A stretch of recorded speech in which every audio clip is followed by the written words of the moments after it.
Bonjour à tous et bienvenue dans cette nouvelle vidéo. Aujourd'hui nous allons voir la fiche technique numéro 3 sur comment analyser un diagramme ombre thermique. Alors pour ceux que ça intéresse, vous allez retrouver ces informations donc, sur la fiche 34, page 145 du manuel scolaire, donc géographie 3e, 6e. Alors commençons par quelques rappels de la vidéo précédente. Donc tout d'abord, un diagramme ombrothermique ou un diagramme climatique, c'est un double graphique évolutif, donc c'est par rapport au temps, donc ici les différents mois de l'année, qui est utilisé pour représenter et déterminer le climat d'un lieu. Je vous rappelle qu'il y a trois axes, un axe horizontal qui représente le temps, un vertical à gauche qui représente les températures et à droite les précipitations. D'ailleurs, ça fait partie des différentes conventions à respecter lorsqu'on crée un diagramme ombrothermique. Donc, comme je vous l'ai dit, les températures seront toujours à gauche et ici exprimées en degrés Celsius, les précipitations à droite en millimètres. Les courbes de température seront en rouge et les barres de précipitation donc en arrière-plan seront représentées en bleu. Les zéros correspondent et ça permet aussi de respecter la règle P égale 2T. Donc à un même niveau, on multiplie donc les températures par 2. Donc ici 10 degrés à gauche sera 20 mm à droite. Ça permettra notamment de déterminer le nombre de mois secs. Si les précipitations sont au-delà de 100 mm, on va simplement multiplier l'intervalle d'échelle des précipitations par 5 pour avoir des graphiques qui ne sont pas trop grands. Alors aujourd'hui, nous allons apprendre à utiliser donc, les deux tableaux d'analyse qui vont nous permettre d'analyser correctement, de déterminer un diagramme ombrothermique. Donc on va commencer par celui de gauche, qui est en fait celui que je vous ai distribué au cours, donc il faut remplir pour les trois stations donc, en devoir. Et le document 21 est la grille de détermination simplifiée des climats mondiaux. Donc attention ici, il faut bien tenir compte que c'est une grille simplifiée, et donc certains climats particuliers dans le monde ne se retrouvent pas exactement donc, dans cette grille. C'est juste voilà, un moyen de classifier comme un autre. Donc on va apprendre à les utiliser, donc, voilà, donc ces deux tableaux. Donc la dernière colonne sera donc, la détermination du climat, et on fera appel donc, au document 21 à ce moment-là. Donc on va reprendre les données climatiques de la dernière vidéo, donc de Buenos Aires. Et donc vous voyez, on avait retracé ce diagramme ombrothermique ensemble donc lors de la précédente vidéo. Donc on va regarder le tableau à droite et on va commencer à le compléter. On va d'abord regarder les températures. Donc la température maximale, c'était de 25 degrés Celsius. On regarde le mois auquel elle apparaît, ici en janvier. Ensuite, on regarde la température minimale, qui est de 11 degrés Celsius, donc dans le tableau à gauche. Et le mois, ce sera le mois de juillet. L'amplitude thermique, ce sera évidemment la différence entre la température maximale et la température minimale. Donc ici 25 moins 11, ça fait 14 degrés Celsius. Attention cependant, donc si vous avez des températures minimales négatives, il faudra par exemple, si ici j'ai des températures minimales de moins 11 degrés Celsius, il faudra faire 25 moins 11, donc ça fera 25 plus 11, donc ici ce sera 36 degrés. Mais donc ici on n'a pas de température minimale négative, donc il faut faire 25 moins 11 tout simplement. Pour la température moyenne, là vous me calculez la moyenne des températures donc, en orange, donc dans ce cas-ci ça fera 18 degrés. Je vous rappelle que la moyenne, donc on additionne toutes les valeurs et on divise par 12 dans ce cas-ci. Le nombre de mois inférieur à 0 degré, vous voyez sur le tableau, il n'y en a pas, donc on a 0 moins négatif dans ce cas-ci.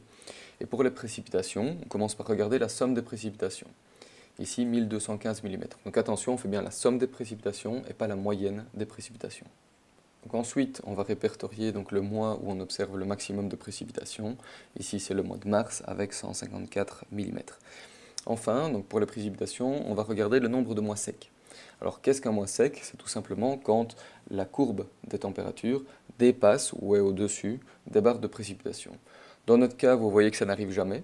Donc c'est pourquoi je vais vous montrer un autre diagramme ombrothermique ici. Car vous voyez qu'entre avril et novembre, eh bien, les barres de précipitation sont inférieures à la courbe des températures, donc ici en jaune. Donc dans ces cas-là, on a donc 8 mois secs. Donc il faut l'indiquer dans notre tableau. Et donc voilà, donc pour Buenos Aires, on a donc 0 mois sec. Dans la partie analyse, donc dans le bas du tableau, on va devoir déterminer l'hémisphère aussi.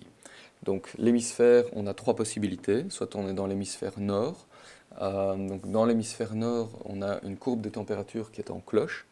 Donc vous voyez que voilà, quand on a cette forme de courbe des températures, ça veut dire que les mois les plus chauds sont dans les mois de juin-juillet. Donc ça, c'est pour l'hémisphère nord. Quand on est au niveau de l'équateur, et on l'avait vu pour Manaus, on a en fait une barre des des températures qui ne varient pas beaucoup. Et donc, en fait, l'amplitude thermique, dans ce cas-là, étant inférieure à 5 degrés, on a quasiment une ligne droite des températures toute l'année. On n'a pas beaucoup de variations au niveau des températures. Dans l'hémisphère sud, bah, c'est l'inverse. On a ici une courbe voilà, qui fait une forme de U, voilà, et avec la concavité vers le haut. Et donc, dans ce cas-là, on est en hémisphère sud, les mois les plus chauds étant en janvier et en décembre. Alors, c'est notre cas pour Buenos Aires, donc on peut indiquer dans le tableau hémisphère sud. Pour la détermination du climat, donc là, on va devoir se référer à l'autre tableau que je vous ai montré juste avant, donc le document 21. Et donc là, on va pouvoir déterminer exactement notre climat par rapport à ce qu'on vient de noter ici. Première chose à regarder, donc vous voyez dans le document 21, c'est la température moyenne. Donc ça, on l'a calculé, la température moyenne, elle est de 18 degrés. Et donc 18 degrés, c'est entre 15 et 20 degrés. Ensuite, on va regarder l'amplitude thermique. L'amplitude thermique est donc ici de 14 degrés. Et si on regarde dans le tableau, justement, quand on est entre 15 et 20 degrés, ici, l'amplitude thermique, dans ce cas-là, n'est pas déterminante. Donc on va devoir regarder autre chose, donc les données de précipitation, pour pouvoir trancher entre le climat subtropical et le climat méditerranéen. Donc si on regarde un peu plus bas, on voit que la somme des précipitations est de 1215 mm, et donc ici, dans précipitation totale, on est bien au-delà de 500 mm. On peut aussi regarder, si on a un doute, le nombre de mois secs. Et donc comme ici on a 0 mois sec, ça confirme bien le climat subtropical, car généralement dans les climats subtropicaux, on peut parfois avoir un mois sec, mais c'est assez exceptionnel. Généralement on n'a pas de mois sec. Par contre dans le climat méditerranéen, vous voyez que c'est typique. À chaque fois, les climats méditerranéens ont entre 3 et 5 mois secs parce qu'il pleut beaucoup moins en fait. Voilà, donc ce n'est pas notre cas, donc nous, le climat de Buenos Aires sera un climat subtropical. Donc je pense qu'il est intéressant que vous sachiez représenter donc, ces différents climats du document 21 dans le monde. C'est pourquoi je vais utiliser la carte simplifiée des zones bioclimatiques qui est présente dans la fiche 34 donc, du manuel géographie 3e, 6e. Donc on va passer les différents climats en revue, donc en commençant par le climat équatorial, donc ici en bas dans la légende. Donc les climats équatoriaux donc, sont représentés en orange foncé, donc le long de l'équateur, le long de la ligne horizontale ici. On en a évidemment en Amazonie, ça on l'a vu dans le cas de Manaus. On en a donc en Afrique, au milieu de l'Afrique, essentiellement donc, dans la République démocratique du Congo. Et on en a aussi ici, donc en Indonésie. Ces climats sont caractérisés par une amplitude thermique très faible, inférieure à 5 degrés, et où on a aussi beaucoup de précipitations, donc par un certain mois, plus que 200 mm de précipitations. Ensuite, on a les climats tropicaux à saison contrastée, qui sont représentés en orange clair. Et donc ici, on en a deux exemples. Le premier est donc au nord du Nigeria, donc dans les alentours du Niger. Alors, qu'est-ce qui est contrasté ici? Vous voyez que c'est les précipitations. On a une zone, une période pendant laquelle on a beaucoup de précipitations, donc plus que 300 mm dans ce cas-ci, et donc c'est en été. Et en hiver, on voit qu'on a des mois secs. Donc c'est hyper contrasté en termes de saison des pluies. Et donc on a des saisons très sèches et des saisons très humides. Donc ça, ce sont les climats tropicaux à saison contrastée. Un autre climat, c'est celui de Madagascar. Vous voyez qu'ici, on est en hémisphère sud, parce que là, on a une courbe en forme de U. Et donc, dans ce cas-là, en fait, on aura la saison des pluies qui sera en janvier et en décembre, et la saison sèche, donc en juin et en juillet. Donc, ça, c'est pour les climats tropicaux. Ensuite, on a le climat désertique chaud, donc en jaune. Celui qui est représenté donc, dans la fiche 34, c'est celui ici donc, d'Égypte ou du Soudan. Et donc, qu'est-ce qu'on va avoir ici? Pas de précipitation, forcément c'est désertique, et des températures donc, assez hautes. Donc, je vous rappelle que le désertique chaud, c'est au-delà de 20 degrés de température moyenne annuelle. Alors, en vert clair, ce seront les climats subtropicaux. Alors, vous voyez que les subtropicaux sont généralement entre les climats orange clair, et le climat bleu, qu'on va voir juste après. Et donc, ces climats subtropicaux ne sont pas représentés sur la fiche 34. Donc, c'est pour ça que je vous ai donné ici le climat de Buenos Aires qu'on vient de calculer juste avant. On voit qu'on est tombé sur un climat subtropical. Il est exactement, donc c'est un climat assez précis, Donc ça c'est un des cas particuliers.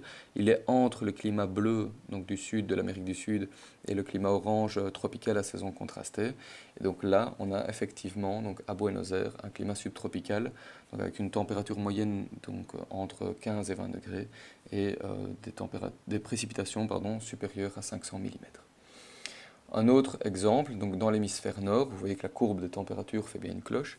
Et donc dans ce cas-ci, ce sera le climat de Tokyo, qui est lui aussi subtropical, donc en vert clair. Ensuite, on observe en vert foncé les climats méditerranéens, qui sont généralement donc, entre les climats donc, tropicaux et les climats bleus, eux aussi. Les climats méditerranéens sont particuliers car ils ont en fait des mois secs. Ceci est le climat donc, typique qu'on observe à Marseille, donc avec 3 mois secs, donc en juin et en juillet et en août. Voilà. Donc on voit que leur température moyenne est un peu plus faible, entre 15 et 20 degrés. Et donc voilà. Ensuite, on observe les climats tempérés maritimes et continentaux. Donc ça, c'est le bleu clair qu'on a donc en hémisphère nord et en hémisphère sud. Alors on voit par exemple que dans notre cas en Belgique, il pleut quasiment toute l'année. Ça, c'est un climat tempéré maritime ou tempéré océanique, c'est selon. On a une courbe des températures qui est inférieure au climat méditerranéen, qui est juste à côté. Vous voyez qu'ici, on est entre 0 et 15 degrés de moyenne.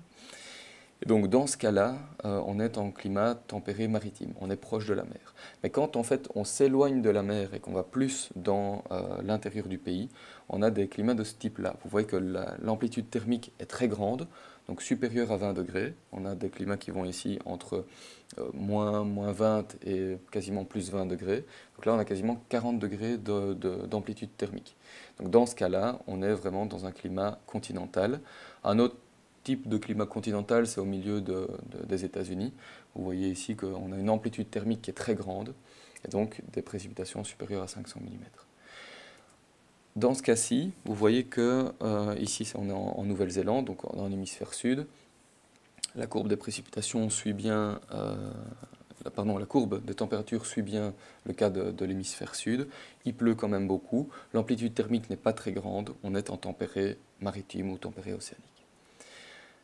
Le dernier climat, c'est le désertique froid, qu'on observe donc ici tout au nord, donc au nord du Canada. On l'observe au Groenland et au nord de la Sibérie. Donc là, la température moyenne est vraiment très faible et surtout, en fait, il pleut presque plus.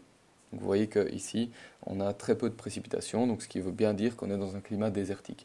Au-delà du désertique froid, donc quand on va vers les pôles, donc on aura un climat polaire si la température moyenne chute en dessous de 0 degrés Celsius.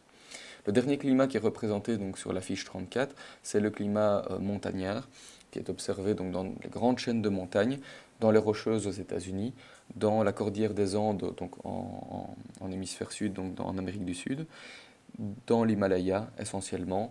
Donc là, ce sont des cas particuliers. Donc quand vous montez en altitude, la température diminue. Et dans ce cas-ci, vous voyez qu'on a une température qui est quasiment constante toute l'année. Donc on est bien au niveau de l'équateur, sauf qu'en fait elle est inférieure à 20 degrés. Et donc on est ici aux alentours de 10 degrés. Donc ça veut bien dire qu'on est en altitude. Par contre, on a aussi une saison sèche et une saison humide, donc typique des régions équatoriales là aussi. Voilà, donc ça c'était pour la détermination et l'analyse d'un diagramme ombrothermique. Vous pouvez retrouver cette vidéo sur le site internet du cours, donc www.sounier.com, ainsi que les autres vidéos que j'ai précédemment enregistrées. Voilà, j'espère que ça vous a plu, et donc à la semaine prochaine.